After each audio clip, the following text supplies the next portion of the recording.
इस सरकार के दौरे का में, चाहे केंद्र में भाजपा की सरकार हो, चाहे जम्मू कश्मीर की जो एलजी का प्रशासन हो, मुद्दे ही मुद्दे हैं। हर कदम पर एक नया इशू है, नया मुद्दा है और जनता से जुड़े हुए मुद्दे हैं। ऐसे मुद्दे हैं जिसमें जनता की परेशानी, जनता की दिक्कतें बड़ी हैं। ये सरकार लोगों की तकलीफ़ों में इजाफा करने में सबसे सफ़े अव्वल में है। आज कितने दिन हुए, लगभग मैं कह सकता हूँ 1 महीने का समय होगा, जम्मू कश्मीर नेशनल हाईवे बंद पड़ा हुआ है और तन्ना नाले से ब्रिज, जो national highway authority of India की लापरवाही से, इनकी गलतियों से ब्रिज डैमेज हुआ, यातायात का साधन बंद हुआ। अमरनाथ यात्रा में चलती हुई यात्रा एक सुचारू ढंग से यात्रा चल रही थी। बहुत पूरा देश आना चाहता था और आ रहा था। लाखों के तादाद में यात्रु जहाँ आते थे और इससे हमारे जम्मू कश्मीर का जो सरमाया है उसको भी एक बड़ी मदद मिलती। बड़े अफसोस से, दुख से कहना पड़ता है, महीने से ज़्यादा हो गया नेशनल हाईवे अभी तक रेस्टोर नहीं हो पाया और त्राईमाम हो रही है। हर फ्रंट में इनका विरोध हो रहा है। हर पॉलिटिकल पार्टी, अपोजिशन, क्या सरकार भी महसूस कर रही है कि कहीं ना कहीं लोगों की दिक्कतों में इजाफा हुआ। ग्राउंड में आप देखें, उस नेशनल हाईवे को रेस्टोर करने में अभी तक कोई भी गतिविधि विजिबल काम नहीं दिखा जा रहा। तो ये दूसरी इससे जुड़ा हुआ मैं बात करूं, जब से भाजपा की सरकार केंद्र में आई है, ये जम्मू कश्मीर को केंद्र के नजदीक लाने का वादा करते थे। 17 साल में ये कहते रहे 370 आर्टिकल हम उठाएंगे, जम्मू कश्मीर देश से विलय हो जाएगा। तो तब से पहले कोरोना के नाम पर उन्होंने लखनपुर में ऑर्गेनाइज लूट की है। आम लोगों को, जम्मू कश्मीर के शहरियों को, नागरिकों को इतनी तकलीफ का सामना करना पड़ा और प्रतिदिन करोड़ों रुपए जहाँ से लूटे गए और लोगों को कतारों में खड़ा कर दिया सरकार ने। देश में आप कभी भी कहीं जाएं और आप कोरोना के काल में आप हरिद्वार गए होंगे, दिल्ली गए होंगे, बम्बई, बंगलोर में गए होंगे, किसी भी राज्य में, किसी भी केंद्र शासित प्रदेश में कहीं भी कोरोना में ऐसा बैरियर नहीं था जो लखनपुर में भाजपा की सरकार ने किया। और अरबों रुपए की ऑर्गेनाइज लूट भाजपा के ही जो लीडर हैं उनके द्वारा की गई। इसलिए इतना चलाए लोगों ने एजिटेशन की, उस पर कोई अमल नहीं हुआ। आज टोल पोस्ट में कितने एजिटेशन चल रही है, युवा लड़ रहा है, आम नागरिक रोड्स में है, पूरा प्रेस हाईलाइट कर रही है। मैं प्रदेश के जो सोशल मीडिया और जो लोकल प्रेस है उसका भी धन्यवाद करना चाहूंगा।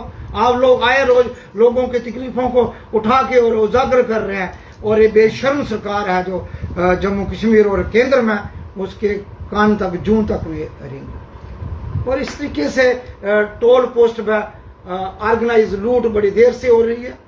कोरोना काल में भी इसके रेट बढ़ाए गए और आज नेशनल हाईवे बंद है। किस कैटेगरी से, कौन से मेरिट से सरकार आज वहां से लोगों से टोल वसूल कर रही है? ये मैं भाजपा और इसकी लीडरशिप से, केंद्र सरकार से और एलजी एडमिनिस्ट्रेशन से, प्रदेश के लोग पूछना चाहते हैं। डॉक्टर मनोहर लाल शर्मा या मेरे साथी नहीं, जो एक पॉलिटिकल पार्टी नहीं, आम लोग को पूछना चाहते हैं, क्या आप इसका जवाब दे सकते हो? इसके अलावा आप देखें, मायने के नाम पर इतनी तंगी है पूरे रियासत के अंदर। करोड़ों रुपए ऑर्गेनाइज लूट हो रही है, जम्मू कश्मीर के रिसोर्सेज को एक्सप्लॉइट करके लूटा जा रहा है और सरकार आंख बंद करके उसको फैसिलिटेट करके मदद कर रही है। और आम नागरिक को, आपके ट्राली ओनर को, ट्रैक्टर ओनर को, टिप्पर के ओनर को, घोड़े खच्चर वालों को डंडे पड़ रहे हैं और हैवी फाइन देना पड़ रहा है। और टैक्स का टेररिज्म, हर मरहले में टैक्स आप लगा रहे हो, फैसिलिटी के नाम पर कोई चीज नहीं। स्मार्ट मीटर की बात देखिए, स्मार्ट मीटर आप फोर्स लगा के, मैजिस्ट्रेट लगा के, तानाशाही, अनडिक्लेयर्ड इमरजेंसी के दौर से जम्मू कश्मीर देश गुजर रहा है। आपको स्मार्ट मीटर फिक्स करने के लिए मैजिस्ट्रेट की रिक्वायरमेंट पड़ रही है। सीआरपी, बीएसएफ और पैरामिलिट्री फोर्सेस लगा के डंडे मार के आप स्मार्ट मीटर लगा रहे हो। लोगों का इतना विरोध के बाद भी आप तानाशाही से ये काम कर रहे हो।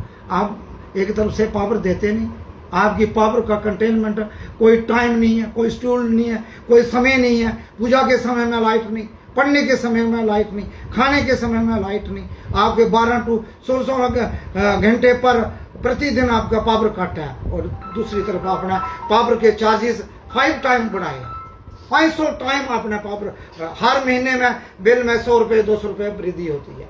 तो आप जहाँ 300 रुपये का चार्जेस थे वहाँ 3000 वसूल कर रहे हैं, जहाँ 100 रुपये लेते थे 1000 वसूल कर रहे हैं, जहाँ 200 रुपये का चार्जेस थे आप 2000 वसूल कर रहे हो, ऊपर से डंडे भी मार रहे हो और बिजली के नाम आप बिजली नहीं दे रहे हो। इस तरीके से बेरोजगारी आप देखिए, आया रोज डेली बेचर एजुटेशन में बैठा है, आया रोज डाक एम्प्लॉय एजुटेशन कर रहा है, पढ़े लिखे नौजवान बार बार फॉर्म भरने के बाद भी कोई भी सिलेक्शन आपकी कंप्लीट नहीं होती, लॉजिक कंक्लूजन तक नहीं पहुंचती, चाहे एसआई की भर्ती है, चाहे जेके बैंक की सिलेक्शन है, चाहे अकाउंट असिस्टेंट की सिलेक्शन है, चाहे पुलिस की सिलेक्शन है। तो इस तरीके से नौजवान भी पीड़ित है, व्यापारी पीड़ित है, किसान पीड़ित है।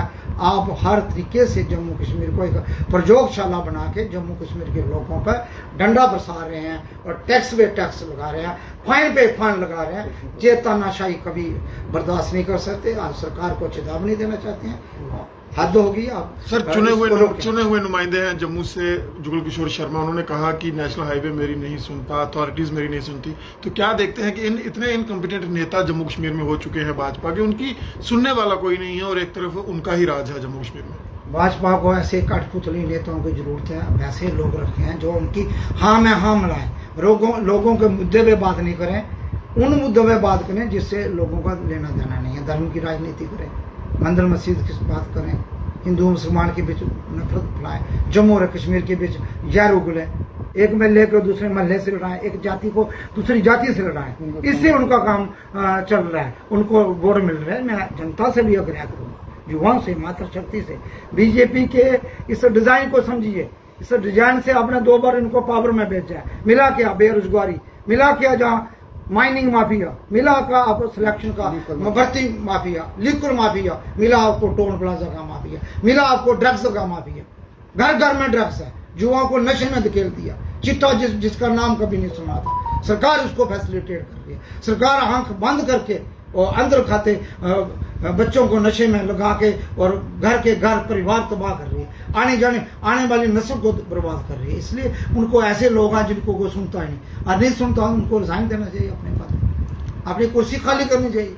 सुनता नहीं, किस लिए बनाया? एलजी साहब का बार बार ये कहना होता है, चाहे स्मार्ट मीटर की बात हो, पानी की बात हो, जमीनों की बात है, कि जम्मे वाले चोर हैं जो चोरी की चीजों पे जो है वो आसरा लगा के बैठे होते हैं। अब टैक्स देना पड़ता है, आईफोन रखे हैं उसमें समस्या नहीं, लेकिन टैक्स देने में प्रॉब्लम है। तो क्या देखते हैं एक संवैधानिक पोस्ट पे ऐसे बयान, वो भी एक प्रदेश की आवाम के लिए? देखो, एलजी साहब किस संदर्भ में कह रहे हैं वो खुद ही बताएंगे, हमारे में इतनी बात कहता है। जो मायने के नाम पर लूट जहाँ से हो रही है, जो 25-25 लाख लेके हमने सब इंस्पेक्टर की भर्ती के पेपर लीक हुआ, वो लूट नहीं है, वो चोरी नहीं है, वो सीना चोरी है। उसमें क्यों नहीं एलजी साहब? जो मायने के नाम पर लूट हो रही है जी, ट्रैक्टर माल उठाता है वहां से, उसको अब हैप्पी फाइन करते हैं 26,000, 50,000, 15,000। मगर एक क्रैशर वाला शावल लगा के, क्रैशर वाला जेसीबी लगा के 40 फीट खड्डे निकालता है, आपके सारे ब्रिजेस उन्होंने रोड डैमेज कर दी, उसको ना आप पूछते? वहां की आंखें बंद है, वहां लगता नहीं आपको कोई शेर मिलता है। तो कहीं ना कहीं ये लोग जानते हैं कि लोगों को चोर कहते हैं, चोरी कौन कर रहा है लोग ही जानते हैं। और सरकार कहाँ खड़ी है, सरकार किन के साथ खड़ी है? सरकार माफिया के साथ खड़ी है। सरकार ने माफिया राज यूपी बिहार वाला जम्मू कश्मीर में लाया 2019 के बाद, माफिया राज लाया और घर घर में माफिया का असर है। आम आदमी को डंडे भी खाने पड़ रहे हैं, आम आदमी को लाइन पे खड़ा करना पड़ रहा है, आम आदमी को टैक्स भी भारी देना पड़ रहा है, आम आदमी पे फाइन भी देना पड़ रहा है। और फाइन की रकम कहाँ जा रही है और माफिया का सामना करना पड़ रहा है। आम आदमी सुरक्षित नहीं है, चोरियों का माफिया, इतनी चोरियां हो रही हैं, दिन दहाड़े डकैतियां हो रही हैं। तो आप देख रहे हो, मेरे से बेहतर आप जानते हो, रियासत के प्रदेश के लोग जानते हैं जम्मू कश्मीर को, इस प्रयोगशाला के अंदर जम्मू कश्मीर को रिसोर्सेज को लूटा, मैं नट चल मैं कहूँगा, और जहाँ के लोगों की ज़िंदगी को बदहाल कर दिया, जहाँ के लोगों को टैक्स और फाइन के सामने के दौर से गुजरना पड़ रहा है। सर, रियासी में लिथियम मिला था, आपको भी पता होगा, उसकी बोली के बाद अब भद्रवाह डोडा का सफायर जो है वो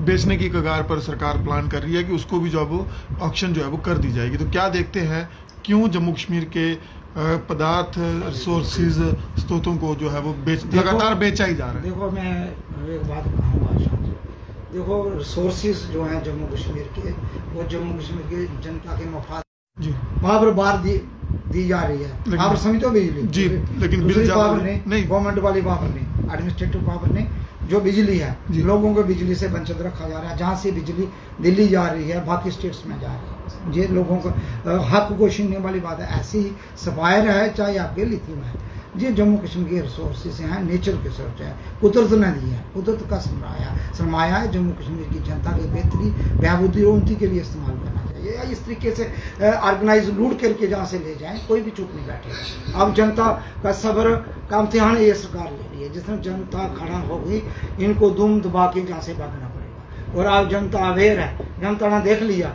इनके बड़े बड़े भाषण, लिचिले भाषण, लच्छेदार भाषणों से लोग अब तंग आ गए हैं। अब इनको सुनना नहीं चाहता लोग, अब कोई नहीं सुना जाता। लोग देख रहे हैं प्रैक्टिकल तरीके से, ये जहाँ के रिसोर्स की लूटने के लिए जम्मू कश्मीर की स्टेट का दर्जा उन्होंने हटाया, आर्टिकल 317 जहाँ से हटाया, 35 हटाया, जहाँ की नौकरियाँ छीनी है, जहाँ का ड्रग्स का माफिया जहाँ दिया। तो इस तरीके से जो नेचुरल रिसोर्सेज हैं उनको, चाहे बिजली का पावर है, चाहे लिक्विड का इन्होंने लिया, चाहे लिथियम है, चाहे आपका सफायर है, चाहे नीलम है, भद्रवाह, ये जहाँ से लेके जे लोग लूटेंगे और इसको लेके अपने भाई भतीजा नेरे डेरे को, अपने 10-15 फैमिली की जो सेवा बीजेपी सरकार करिए, उनकी मदद करने के लिए जय सब पार्लियामेंट में जो एक चक्रव्यूह रचा, उसके माध्यम से जम्मू कश्मीर को एक तबाह बर्बाद करने और लूटने का प्रयास भाजपा कर रही है। और जनता देख रही है, पढ़ा लिखा आदमी भी समझ रहा है और आम लेमैन भी समझ रहा है कि बाकी हमारे साथ धोखा हुआ, अन्याय हो रहा है। इसी अन्याय को कब तक बर्दाश्त करेंगे?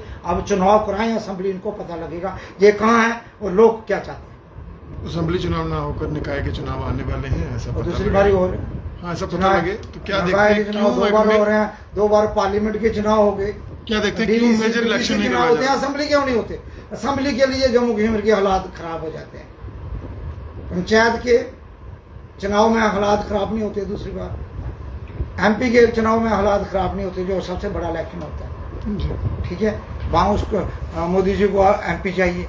और जब DDC BDC के चुनाव हो जाते हैं, मेंबर असेंबली के चुनाव होते हैं, इनको डर लग जाता है, इनको पता है ग्राउंड में हमारी जमीन नहीं है। तो कब तक जम्मू कश्मीर में आप इस तरीके से आप इमरजेंसी नाफिज करके और बैकडोर जहाँ चलाओगे, राज और लूट करोगे? जम्मू कश्मीर की जनता समझ गई है, अब आपको बर्दाश्त नहीं करेगी। गली गली में आपको गाली गलौज हो रहा है, आपका विरोध हो रहा है, और इस विरोध का नतीजा आपको आने वाले चुनाव में पता चलेगा। आखिरी सवाल है, अभी भी आप पॉलिटिकल एफिलिएशन से बाहर हैं, आप किसी राजनीतिक दल का समर्थन जो नहीं कर रहे, ना ही आप एक एक्टिव मेंबर जो बने हुए, तो कब डॉक्टर मनोहर लाल शर्मा किसी एक राजनीतिक दल के साथ जुड़ेंगे? देखो, ये जरूरी नहीं है अभी किसी political party, registering political party में हो वही राजनीतिक कार्यकर्ता।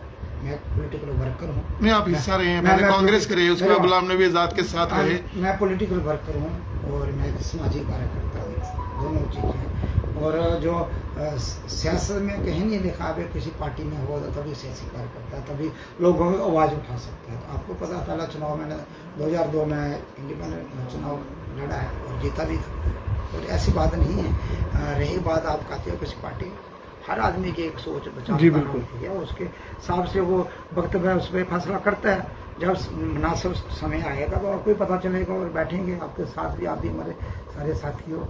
प्रयास जो मीडिया है, फोर्थ पिलर है डेमोक्रेसी, आपसे कोई चीज़ छुपी रह नहीं सकती, तो बैठ के फैसला करेंगे। अभी तो ऐसे हालात नहीं हैं, जब मुनासिब समय आएगा। मगर हम प्रदेश की चिंता रखते हैं, हम कठुआ की चिंता रखते हैं, अपने कठुआ की सभी विधानसभा की चिंता रखते हैं, लोगों की चिंता करते हैं, देश की चिंता करते हैं। देश के खिलाफ कोई ऐसी साजिश की जाए, प्रदेश के लोगों के साथ अन्याय हो, वहाँ हम खड़े रहेंगे। मैं नहीं, मेरे सभी साथी आए, सब यहाँ आए, तो एक प्रक्रिया चलती रहेगी। और चाहेंगे कठुआ के सभी शहरियों से भी, ग्रामीण वासियों से भी मेरी अपील रहेगी कि आप समझिए इस सरकार का डिज़ाइन, ये नौजवानों को दोबारा बर्बाद करने का रास्ता है और नशे में डालने का रास्ता है, बेरोजगार रखने का रास्ता है। और ये सरकार कहीं ना कहीं इस प्रदेश को बहुत नुकसान पहुंचा चुकी है और अब बर्दाश्त से बाहर है।